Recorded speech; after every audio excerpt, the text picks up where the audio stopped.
It's one of the easiest and tastiest desserts you can make. But your Rice Krispie treats may be missing something that can take them to the next level. Here to share that next level is our foodie queen and the host of Taste Buds on Fox Local, Stephanie Hansen. I gave myself jazz hands. Stephanie, take me to the next level. Well, that's right. Yeah, okay, you guys. Now, at first I was like, do I want to go on the Jason show and have a Rice Krispie bar recipe that's on the back of the box? But I got a technique for you, okay? Yeah, this is so much more. This is one of the things I love about you is that you twist things just a little bit. Just a tiny and bit. It makes a huge difference. Okay, so you're making your Rice Krispie bars, right? Yeah. And you see a lot of recipes for brown butter Rice Krispie bars, and those are good. They're very good. Yeah. But it takes a little while to make brown butter, and some people are like, oh, ain't nobody got time for that. I gotta get these in my mouth. And easy to burn, too. Yes. So when you are doing your butter with your Rice Krispies, you add a can of sweetened condensed milk. Okay? So that right there, that's the holy grail. That's the trick. Then you add your marshmallows, right? So you're stirring and you really got to get it stirry. And then you have like this base that stays creamy and dreamy and ooey and gooey. So the Rice Krispie bars don't dry out. They stay really moist and they're very lovely.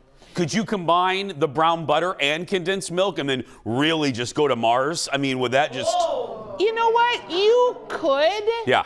But I don't want you to. I just want you to do faster. Okay, sorry. Because there's so much flavoring that's happening between the butter and the sweetened condensed milk. Yeah. Okay, so I've made a couple versions of these just to show you how versatile they are. This one, girl. What? This I put a 1/4 cup of peanut butter.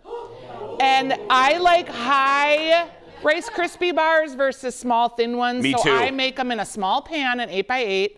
So that they're really tall. She'd be girthy. Yeah, she is. She is like, she's happy. Yeah. So I put the peanut butter in when I did the sweetened condensed milk. Absolutely.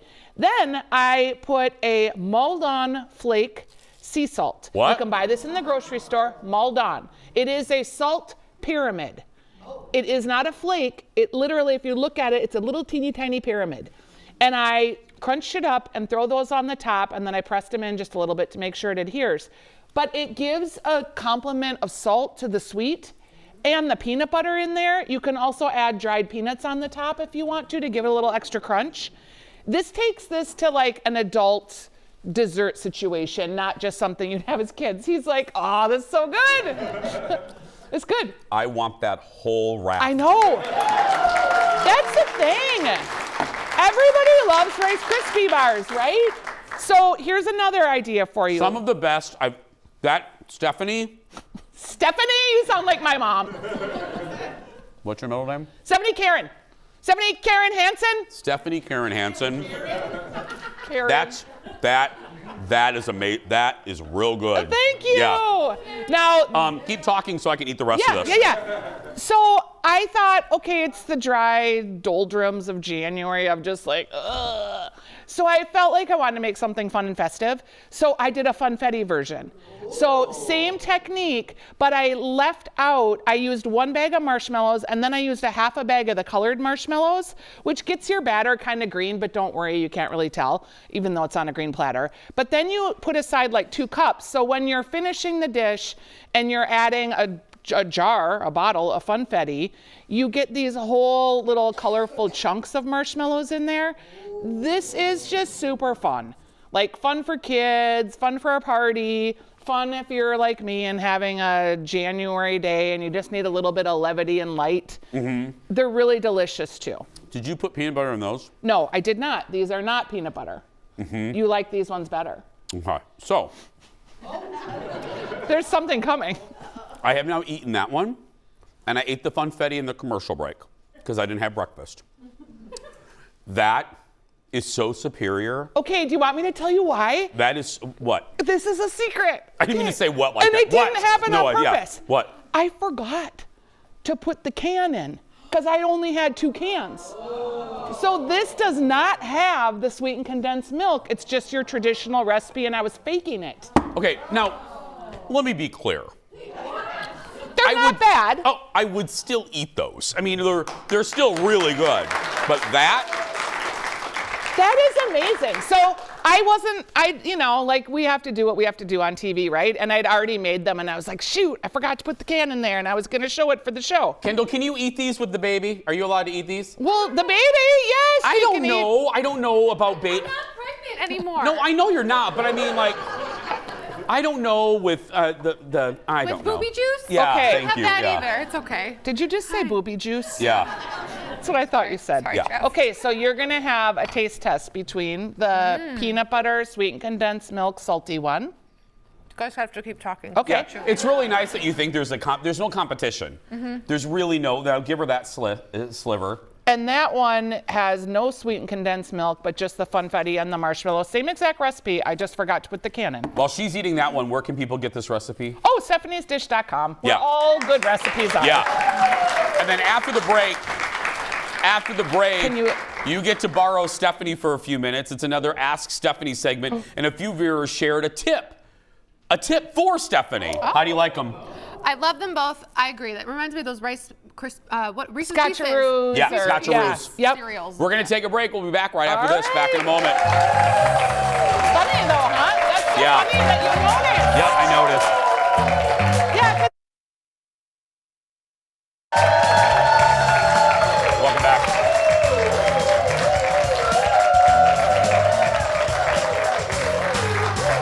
Welcome back. Hey, you know what we're going to do? It's going to be like Rent-A-Center. We're going to let you rent Stephanie for a few minutes. We're letting you ask Stephanie some questions in another round of Ask Stephanie. So first up, a few of you sent us a message about Stephanie's segment last week. You saw her juice a lime while preparing a pair of winter salads on the show. Here she is, here, there, right there, okay? Look at that right there. Well, Sheila says, Steph, turn your lime over in the juicer device. You'll get a lot more juice. Now, we got so many people really worried about your juicing. This is controversial, but I'm going to just tell you. The way that you do the juicer, according to the manufacturer instructions, is counterintuitive to the way it looks. So you cut the vegetable or the fruit in half, and then you stick it right side up. So the flat part is in the juicer, and then you squeeze. Yeah. However, I don't like that way because I don't think you get as much juice. I like it the other way because that whole compression gets all of those little cells of the little citrus. Now, I might have to fish a few seeds out, which is counterintuitive in why you have it because it catches the seeds. But I end up having to 2 juice times to 1 juice time the way I follow the manufacturer's instruction because it doesn't get that whole outer rim of juice out. Wow. So I'm very intentional about my juicing. Thank you for caring about me. And I will do other things wrong, and you're welcome to tell me because it takes a village. But in that particular instance, I'm going to do what I want to do because sometimes I need more juice. Now, questions. Georgine is first. She says, leaner meats seem to dry out in the crock pot. What can be done to keep in the juices? Well, I mean, you're in a crock pot, so I hope you're using liquid, number 1. Number 2, you just can't cook them as long. Like, you just can't cook them 10, 12 hours. They dry out. Okay. So depending on what you put in there with your meat, you're gonna get a drier or a more moist situation. You know, sometimes cooking those really dry pork roasts that now don't have an ounce of fat near them, it's not the best to maybe cook those in the slow cooker because they just take forever and they just dry out quickly. Yeah. Next is Lori. Hi, Lori. She asks, can you suggest good freezable soups? Okay. Oh. He's like, she's gonna go on. She could do an entire hour on this. Yeah. On soup and freezing soups. Okay, you're freezing soups in your mason jars. Make sure you're leaving about 1 inch to 1.5 inches at the top because when you freeze like vegetable soups or creamy soups, they tend to expand a little bit. So you wanna give it some room. But I freeze everything. I freeze creamy soups, I freeze vegetable soups, I freeze black bean soups, I freeze chili, I freeze rice, I freeze quinoa, I freeze it all. If you saw my freezer right now... She has a few interns in her freezer. I actually might. Yeah. No, I really believe that the freezer is a lovely gadget and the mason jars work great. You can buy super cubes too that come in they're these cubes that are silicone, and you pour your soup in there, and then when they freeze, you pop them out, and 1 cup is 1 cube. And 2 cups is the equivalent of a mason jar. 1 mason jar is 2 cups of soup, which is perfect for a lunch. But here, you have your frozen lunch. Now people don't go to work like they used to, or they stay at home. But you would just bring that to work, and by the time you got to lunch, it'd be half thawed out. Denise is next. She goes, my cookies turn out better in summer than winter. I use the same recipes. What gives? Stop drinking so much. Yeah. No, really. I don't know, heat of your kitchen, depending on how cold your ingredients are when you start. Are you freezing? You should always freeze or refrigerate any dough balls before you cook them so that they're uniform. One thing that Sarah Kiefer taught me, she's the cookie lady, is you have your cookie scoop and then you roll it so that you get a perfectly uniform ball so that when it cooks uniformly. And get an oven thermometer too. Make sure your oven is right. All ovens are different, and they're different in the front, different in the back. That's why some recipes, they have you spin your tray halfway through. Also, if you have a puffy cookie, Sarah taught me this. You get a spoon and you push the spoon. What did you just call me? A puffy cookie. You get a spoon and you push the spoon into the middle of the high mound of cookie, and it goes, but it gives you a super flat and moist on the inside, but crispy on the outside cookie. Oh. So you just take the spoon and just push it down a little bit after you take them out of the oven. There we go.